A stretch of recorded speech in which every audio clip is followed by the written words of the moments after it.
Les affaires les plus étranges. L'épouse infidèle. Lorsqu'une femme planifie le meurtre de son mari, dans le monde du crime, tout est permis. Les crimes de meurtre, de vol et d'escroquerie, entre autres, que nous avons l'habitude d'entendre régulièrement, s'accompagnent parfois d'éléments rarement révélés. C'est ce qui rend certaines affaires parmi les plus étranges, des histoires que l'esprit peine à croire et que l'âme a du mal à accepter.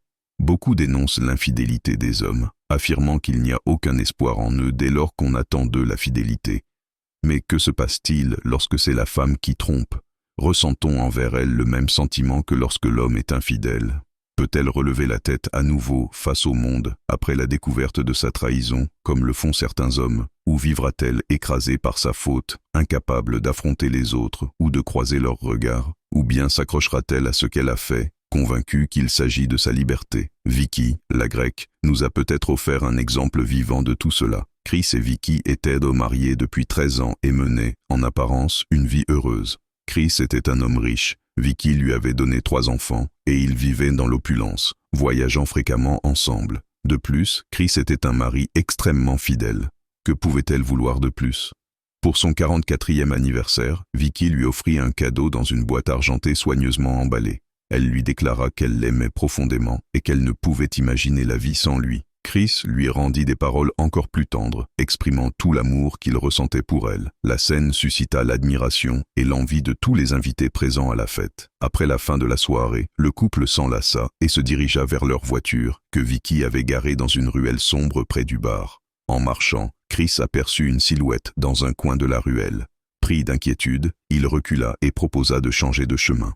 Mais Vicky l'attira doucement et lui assura qu'il n'y avait rien, l'encourageant à continuer. À peine avait-il dépassé l'endroit où Chris avait vu l'ombre qu'il sentit soudain un objet métallique sur son cou. Il ne se souvint de rien d'autre que de s'être effondré au sol, baignant dans son sang. Dans un dernier souffle de lucidité, il recommanda à sa femme de fuir rapidement et de bien s'occuper des enfants, avant de perdre totalement connaissance. Chris se réveilla pour trouver Vicky assise à son chevet, pleurant amèrement pour ce qui lui était arrivé. Il lui embrassa la main avec une immense tendresse et la remercia pour ce qu'elle faisait pour lui. Lorsqu'il demanda ce qui s'était passé, son frère lui expliqua qu'un homme avait tenté de l'égorger, mais que les médecins étaient intervenus à temps et que sa survie relevait du miracle. Vicky demandait souvent la permission de rentrer à la maison pour s'assurer que les enfants allaient bien, puis revenait à l'hôpital.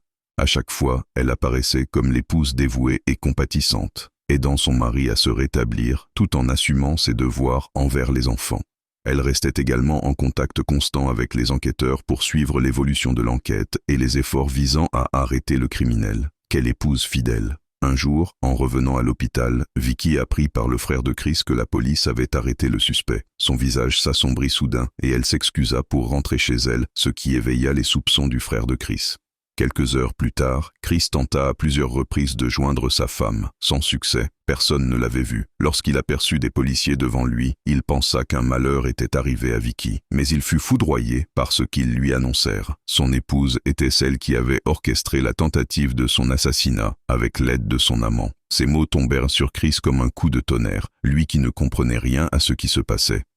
Vicky finit par tout avouer lorsqu'elle apprit l'arrestation de l'auteur de l'agression. Elle savait que la prison n'était plus qu'à un pas, d'autant plus que son amant avait lui aussi tout reconnu dès son arrestation. Quelques années auparavant, Vicky avait rencontré un jeune grec nommé Harry Dimitrakis lors de son 40e anniversaire. Elle découvrit qu'il était, comme elle, d'origine grecque, marié et chauffeur de camion.